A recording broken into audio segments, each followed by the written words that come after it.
YouTube channel परीक्षा सहपाठी में आप सभी का हार्दिक स्वागत है। Good evening to all of you. मैं रितु। चलिए, जैसे कि आपको पता ही है, हम जो अपनी तैयारी कर रहे हैं, जो डिस्कस हम कर रहे हैं, क्वेश्चन जितने क्वेश्चन हम ऑलरेडी कर चुके हैं लाइब्रेरी के यूजीसी नेट, जो लाइब्रेरी की हम तैयारी कर रहे हैं, इसमें हम 20 क्वेश्चन देख रहे हैं। 20 क्वेश्चन का हमारा एक छोटा सा टेस्ट होता है। जो क्वेश्चन हम ऑलरेडी कर चुके हैं पहले, उन्हीं से आपका जो टेस्ट आपका चल रहा है कि आपको कितने आते हैं, कितने क्वेश्चन के आंसर आप इजीली दे पाते हो, कितने क्वेश्चन आपके तैयार है, ये आपको पता चलता रहे। इसलिए आपका एक छोटा सा टेस्ट आपका चला हुआ है, जिसमें 10 जो क्वेश्चन है आपका, इसमें आपसे पूछा जाता है, यानी कितने क्वेश्चन आप कर सकते हो, ये आपको पता होना चाहिए कि कितने क्वेश्चन आपने किए हैं, जो आपको पढ़ा हुआ है उसमें से कितना आपको आता है। उसी के बिहाफ पर आपका एक छोटा सा टेस्ट आपका कंटिन्यू चला हुआ है। एक आपकी ओल्ड पेपर वाली आपकी क्लासेस चलती है, जिसमें आपको एक ओल्ड पेपर आपको करवाया जाता है प्रीवियस ईयर का। अगर आपको 10 ईयर चाहिए, लिंक आपको वीडियो के डिस्क्रिप्शन में मिलेगा, आप 10 ईयर परचेज कर सकते हैं। चलिए, अब अपने क्वेश्चन की ओर चलते हैं। क्वेश्चन नंबर फर्स्ट आपका है,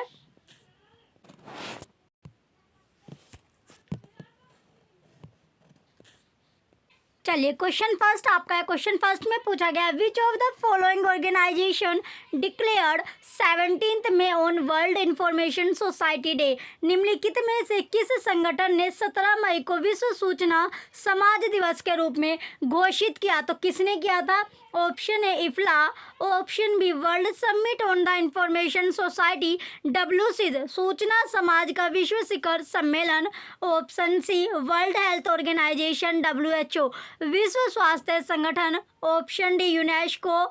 तो 10 सेकंड आपको मिली है। क्वेश्चन फर्स्ट का राइट आंसर आपको बताना है। 10 सेकंड के अंदर अंदर आपको आंसर देना होगा। क्वेश्चन फर्स्ट का करेक्ट आंसर क्या है? क्वेश्चन फर्स्ट का राइट आंसर आपको 10 सेकंड के अंदर अंदर आपको बताना है। तो क्वेश्चन फर्स्ट का राइट आंसर है world Summit on the Information Society WCID, सूचना समाज का विश्व शिखर सम्मेलन WCID इसका राइट आंसर है, जो 17 मई को विश्व सूचना दिवस के रूप में घोषित हुआ था। नेक्स्ट क्वेश्चन है question number second, arrange in sequence the following phase of disaster planning to guidelines principles of IFLA. IFLA के दिशा निर्देशों सिद्धांतों के अनुसार आपदा नियोजन के निम्नलिखित चरणों के क्रम को व्यवस्थित करना है। तो व्यवस्थित इसे करना होगा। ए है प्रीपेयर्डनेस तैयारी, बी प्रिवेंशन यानी रोकथाम, सी रिकवरी, डी है रेस्पॉन्स अनुक्रिया। तो 10 सेकंड के अंदर आपको आंसर देना है क्वेश्चन सेकंड का। तो इसका जो सीक्वेंस होगा वो आपको बताना, ये आपके ऑप्शन दिए गए हैं। क्वेश्चन सेकंड का करेक्ट आंसर क्या है? 10 सेकंड आपको मिली है। 10 सेकंड के अंदर ही आपको आंसर देना है। चलिए, आपका जो टाइम था वो समाप्त हुआ। चलिए, सबसे पहले इसमें जो सीक्वेंस बनेगा, सीक्वेंस के अकॉर्डिंग सबसे पहले इसमें आता है प्रिवेंशन। प्रिवेंशन यानी रोकथाम आएगा। रोकथाम के बाद उसकी जो तैयारी होगी यानी प्रिपेयर्डनेस, तैयारी उसकी की जाएगी। फिर आपका हो गया रेस्पॉन्स यानी जो अनुक्रिया होती है, देन आपका रिकवरी। तो इसका जो सीक्वेंस बनता है ये आपका बना BAD और C इसका सीक्वेंस है। चलिए, अब देखते हैं कौन से ऑप्शन में आपको सेम सीक्वेंस मिलता है। क्वेश्चन सेकंड का ऑप्शन बी करेक्ट है, BADC ऑप्शन बी राइट है। नेक्स्ट क्वेश्चन है question number third. Question third है, which of the following are the two section stated in IFLA digital reference guidelines. IFLA digital reference guidelines में उल्लिखित 2 भाग निम्नलिखित में से कौन से है? तो 2 भाग कौन से होंगे वो पूछा गया है।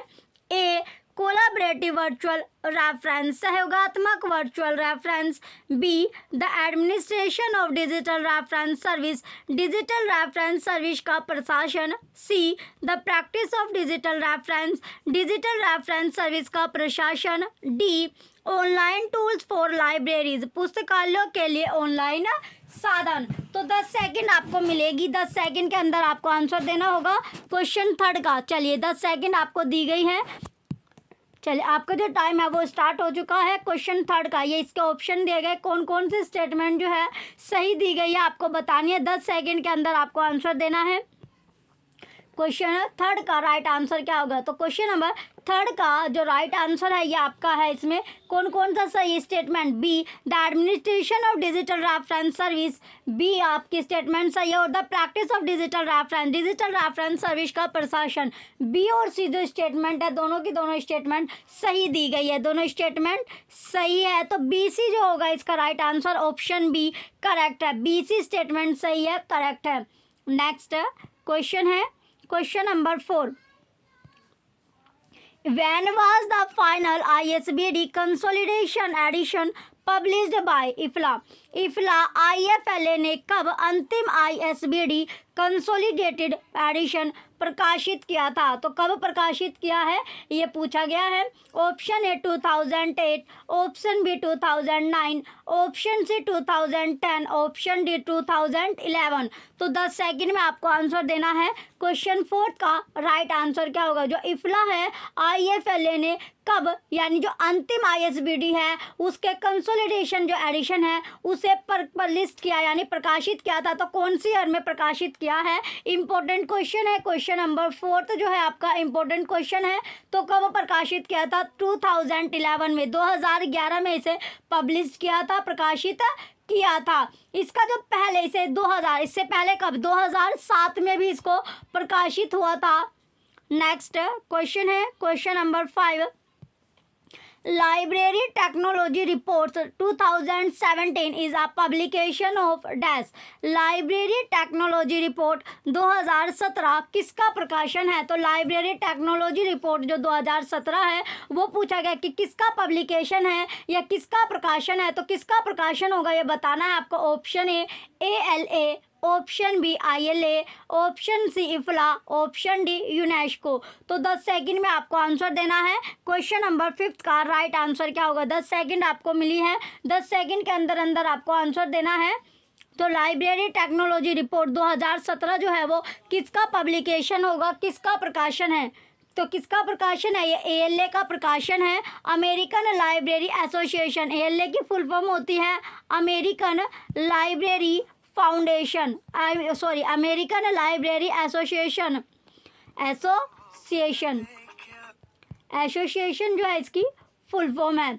इसकी जो स्थापना हुई थी वो कब की गई है? स्थापना जो इसकी हुई है 1876 में इसकी स्थापना की गई थी। इसका जो मुख्यालय है, हेडक्वार्टर जो है वो शिकागो में है। कहाँ पर हेडक्वार्टर है? शिकागो में इसका हेडक्वार्टर है। चलिए नेक्स्ट क्वेश्चन है question number 6, library association UK is now the component of. Library association UK किसका अंग है? तो लाइब्रेरी एसोसिएशन जो UK है वो पूछा गया है कि किसका अंग है। ये क्वेश्चन भी आपका इम्पोर्टेंट है। तो किसका अंग होगा आपको बताना है, ये किसका अंग है? Option A IFLA, option B SLIP, option C ALA, option D ASLIB. तो 10 सेकंड आपको मिली है। क्वेश्चन नंबर 6 का राइट आंसर क्या है? 10 सेकंड में आपको आंसर देना है कि राइट आंसर क्या होगा। चलिए इसका जो राइट आंसर होगा क्वेश्चन नंबर 6 का राइट आंसर क्या है? इसमें स्लिप जो इसका क्वेश्चन 6 का option B slip right answer है। नेक्स्ट क्वेश्चन है question 7, arrange the names of the following librarians of Library of Congress in the chronological order of their period of service in LC। Library of Congress के निम्नलिखित पुस्तकालय अध्यक्षों के नामों को library of Congress में सेवा की उनकी अवधि के कालक्रमानुसार आपको व्यवस्थित करना होगा। ए है कार्ला हेडन, बी है John James Beckley, C James H Billington और डी है जॉर्ज वाटरसन। तो आपको 10 सेकंड के अंदर आंसर देना है। क्वेश्चन नंबर 7 का ये इसके ऑप्शन दिए गए हैं। क्वेश्चन 7 का राइट आंसर क्या होगा? तो इसे अरेंज आपको करना है। तो कैसे कैसे अरेंज होगा, इसकी ईयर के अकॉर्डिंग आपको अरेंज करना है। चलिए आपका जो टाइम था वो समाप्त हुआ। तो इसमें जो सबसे पहले इसमें आएगा सबसे जो कार्ला हेडन का जो ईयर है ये आपका 2016 से अब तक, यानी 9 आपका हो जाएगा अब तक। फिर आपका जॉन जेम्स बैकली की जो ईयर है ये है 1802 से लेके 1807 तक। फिर है जेम्स H बेलिंगटन हो गया 1987 से लेके 1987 से लेके 2000 15 तक, 2015 तक। फिर है जॉर्ज वॉटरसन। जॉर्ज वॉटरसन है ये हो जाएगा 1815 से लेके 1829 तक, 1815 से 1829 तक। तो इसका जो सीक्वेंस बनेगा ये बनता है, सबसे पहले क्या आएगा, सबसे पहले आता है John James Backley. John James Backley के बाद आएगा जॉर्ज वॉटरसन। जॉर्ज वॉटरसन के बाद आएगा जेम्स एच बेलिंगटन और इसके बाद आएगा कार्ला हैडन। तो इसका जो सीक्वेंस बना वो बनता है BDCA। तो BDCA कौन सा ऑप्शन में है, ऑप्शन ए में, ऑप्शन ए ही करेक्ट आंसर है। नेक्स्ट क्वेश्चन है question number 8। Match the following, match the president of FIFA with his her tenure. IFLA के अध्यक्षों को उनके कार्यकाल के साथ आपको सुमेलित करना है। लिस्ट फर्स्ट और लिस्ट सेकंड दी गई, सूची फर्स्ट का सूची सेकंड से आपको मिलान करना है। ए है सिनिका सिप्ला, एलन टाइज, डोना सीडर और ग्लोरिया पैरेज सोलेमान, इनकी ईयर दी गई है, इससे आपको मैच करना है। 10 सेकंड आपको दी गई है। क्वेश्चन 8 का राइट आंसर क्या होगा, क्वेश्चन नंबर 8 में जो सिक्वेंस है वो आपको लगाना है। ये आपका 10 सेकंड आपको मिले, ये इसके ऑप्शन दिए गए हैं, कौन सा ऑप्शन आपका आएगा, कौन सा ऑप्शन इसमें करेक्ट है, ये आपको बताना है। चलिए आपका टाइम समाप्त हुआ। इसमें सबसे पहले जो सिनिका सिप्ला की जो ईयर है वो है 2013 से लेके 15 तक, 2013 से 15 तक। तो सिनिका सिप्ला ये हो जाएगा।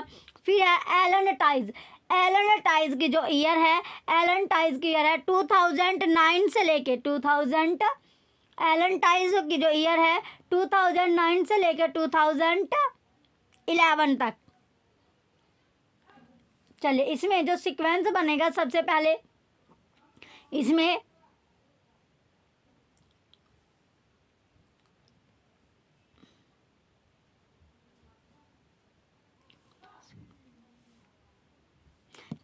जो सीक्वेंस है, सीक्वेंस लगाते हैं। सिनिका सिप्ला आपका हो जाएगा 2015 से 17, एलन टाइज 2017 से 19 और डोना सीडर 2011-13 और ये आपका 2013-15। तो इसका सीक्वेंस जो बैठता है ये आपका बैठ जाएगा। क्वेश्चन नंबर इसका जो right answer option A correct है। तीसरा चौथा ऑप्शन ए जो होगा इसमें करेक्ट आपका है, सॉरी इसमें जो राइट आंसर है इसका ऑप्शन सी है। पहला दूसरा तीसरा चौथा ऑप्शन सी करेक्ट आंसर है। नेक्स्ट क्वेश्चन है question number 9। Information outlook is a bimonthly online magazine published by. तो ऑनलाइन मैगजीन जो पब्लिश हुई है वो कब हुई है, किसने की थी, option A IFLA, option B LA, option C SLA, option D SLIP. 10 second आपको मिले। क्वेश्चन नंबर 9 का राइट आंसर क्या है, 10 सेकंड के अंदर आपको आंसर देना है। क्वेश्चन नंबर 9 का राइट आंसर क्या होगा। चलिए आपका जो टाइम था वो समाप्त। तो राइट आंसर है इसका option C SLA, special library association right answer है। नेक्स्ट क्वेश्चन है 10। Internet governance guide for libraries is a publication of. तो पब्लिकेशन किसका है ये पूछा गया। Option A ALA, option B IFLA, option C UNESCO, option D OCLC। तो 10 second के अंदर आपको आंसर देना है। क्वेश्चन 10 का करेक्ट आंसर क्या होगा, क्वेश्चन नंबर 10 का राइट आंसर क्या है, 10 सेकंड के अंदर अंदर आपको आंसर देना है। चलिए आपका टाइम जो था वो समाप्त। तो राइट आंसर है इसका इफ्ला, ऑप्शन बी करेक्ट है। नेक्स्ट क्वेश्चन है question number 11। Universal availability of publication UAP programming in related to home. प्रकाशनों की सार्वभौमिक उपलब्धता UAP कार्यक्रम किससे संबंधित है। तो किससे संबंधित रहा, A option A International Federation of Library Association and Institution, option B Indian library Association, option C Indian Association of Special Libraries and Information Centre, option D American Library Association. तो 10 second में आपको answer देना है। Question 11 का correct answer कौन सा है, कौन सा ऑप्शन इसमें करेक्ट होगा, 10 सेकंड के अंदर अंदर आपको आंसर देना है। चलिए आपका जो टाइम है वो समाप्त होने वाला है। चलिए आपका टाइम समाप्त। तो राइट आंसर इसका आपका International Federation of Library Association and Institution, option A correct है। नेक्स्ट क्वेश्चन है question number 12। Raja Ram Mohan Roy library foundation was established by. Raja Ram Mohan Roy library foundation की स्थापना किसने की, तो किसने की है? Option A Indian library association, भारतीय पुस्तकालय संघ।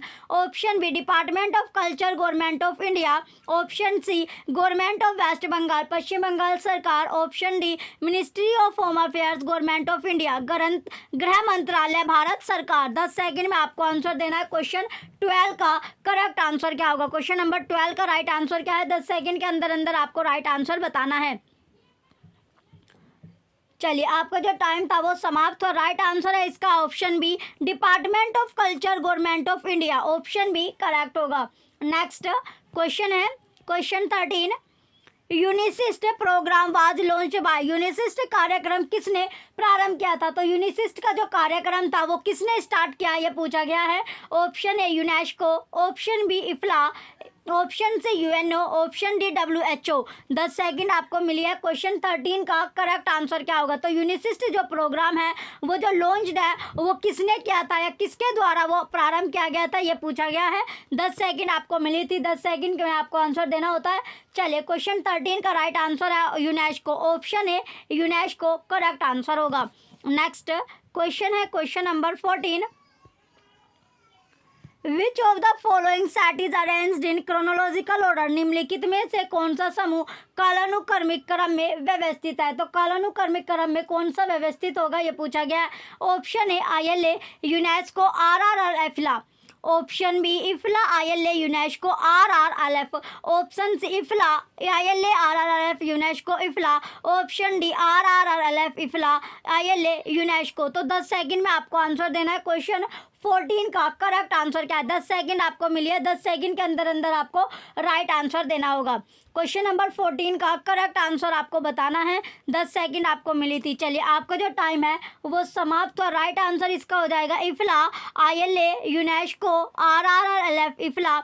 ये इसका राइट आंसर है। ऑप्शन नंबर बी, क्वेश्चन 14 का ऑप्शन बी करेक्ट है। नेक्स्ट क्वेश्चन है 15। Full form of ISBN is, ISBN का पूर्ण रूप डैश है। तो ISBN जो है उसका पूरा नाम जो होगा, कंप्लीट नाम इसमें पूछा गया है। Option A Indian standard book number, option B international standard bibliographic number, option C international standard book number, option D Indian standard bibliographic number. तो 10 सेकंड में आपको आंसर देना है। क्वेश्चन नंबर 15 का करेक्ट आंसर क्या है? 10 सेकंड के अंदर अंदर आपको राइट आंसर बताना होगा। तो फुल फॉर्म बतानी है आपको ISBN की। तो ISBN की जो फुल फॉर्म है वो क्या होगी, इसमें आपको से पूछा गया है। तो 10 सेकंड में आपको आंसर देना था। चलिए, इसका राइट आंसर है international standard book number. Option C correct है। ISBN तो इसका जो पूरा नाम है वो आपका इंटरनेशनल स्टैंडर्ड बुक नंबर है। ऑप्शन सी करेक्ट होगा।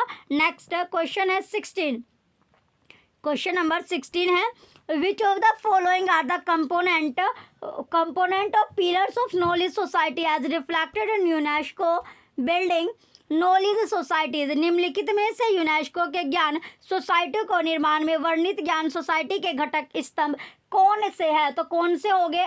पहला ए फ्रीडम ऑफ एक्सप्रेशन, अभिव्यक्ति की स्वतंत्रता। B internet governance. Option C है क्वालिटी एजुकेशन फॉर ऑल, सभी के लिए गुणवत्तापूर्ण शिक्षा। डी इंफॉर्मेशन सिक्योरिटी, सूचना सुरक्षा। तो 10 सेकंड के अंदर आपको राइट आंसर देना होगा। ये इसके ऑप्शन दिए गए हैं। कौन सी स्टेटमेंट इसमें आपकी सही है ये आपको बतानी है।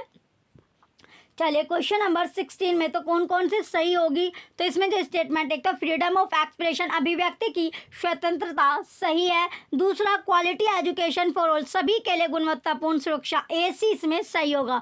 तो AC कौन सा ऑप्शन में दिया गया? ऑप्शन नंबर डी में। ऑप्शन डी ही करेक्ट आंसर है। AC राइट आंसर होगा।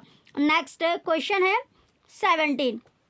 Who has developed the Geneva Declaration of Principle? Geneva declaration of principle दस्तावेज किसने तैयार किया है? तो ये किसने तैयार किया है, किसने रेडी किया है?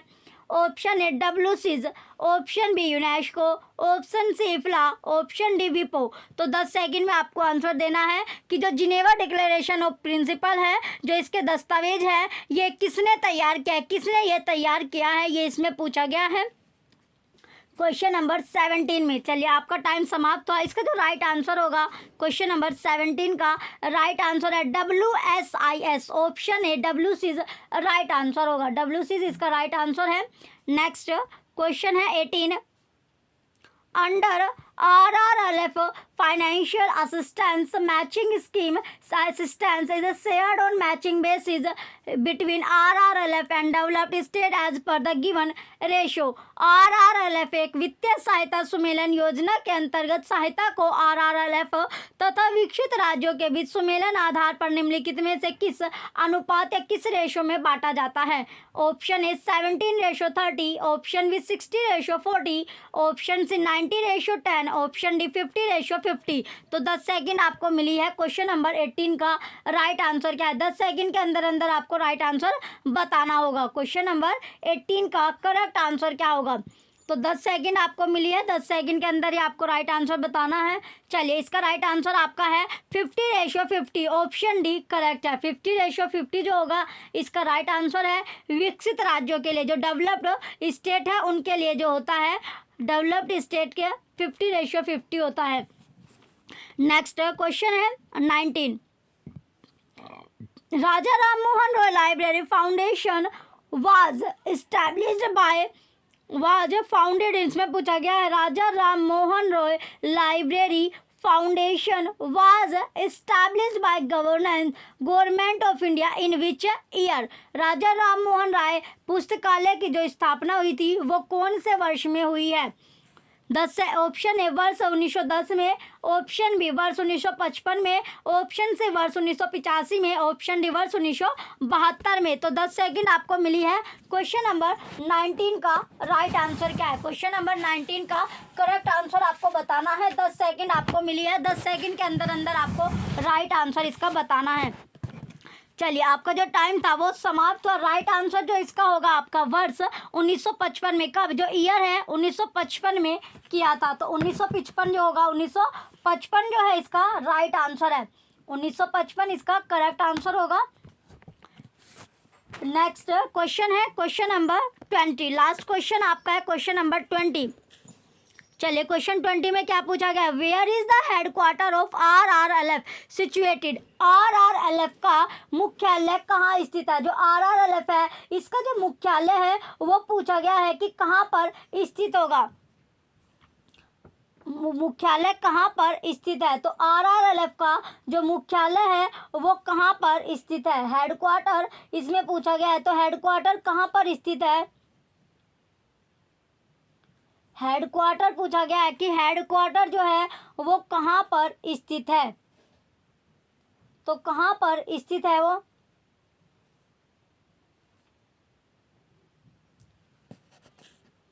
ऑप्शन है दिल्ली, ऑप्शन है आपका, इसमें जो ऑप्शन ए है दिल्ली होगा, option B Mumbai, option C Chennai, option D Kolkata. तो कहाँ पर स्थित है ये पूछा गया है. 10 सेकंड आपको मिली है. 10 सेकंड के अंदर अंदर आपको राइट आंसर बताना है. तो कहाँ पर हेडक्वार्टर पूछा गया? RRLF जो राजा राम मोहन रॉय लाइब्रेरी फाउंडेशन है, तो इसकी जो स्थापना थी 1972 में राजा राम मोहन रॉय जो है उनके कौन से जन्मदिन पर? 200वें जन्मदिन पर हुई थी. 200वें जन्मदिन पर हुई थी. तो इसका जो राइट आंसर है, राइट आंसर आपसे पूछा गया है क्या होगा? 10 सेकंड आपको मिली थी. इसका राइट आंसर आपका Kolkata. Kolkata option D correct है. और जो आपका लास्ट क्वेश्चन था 19, तो राजा राम मोहन रॉय लाइब्रेरी फाउंडेशन वाह इन द ईयर, तो कौन से ईयर में? ये आपका 1972 ईयर आपका है. कौन सा? 1972 में हुआ था. चलिए, ये लास्ट क्वेश्चन आपका था 20. जो बच्चे चैनल पर नए हैं वो चैनल सब्सक्राइब करके रखें और कमेंट सेक्शन में आपको कमेंट करके करना है कि कितने क्वेश्चन आपके करेक्ट पाए हैं, कितने क्वेश्चन का आंसर आपसे आता था, कितने क्वेश्चन आप अटेम्प्ट कर पाए. तो ये आपको कमेंट सेक्शन में कमेंट आपको करना है. जो बच्चे चैनल पर नए हैं वो चैनल सब्सक्राइब करके रखें. Thank you.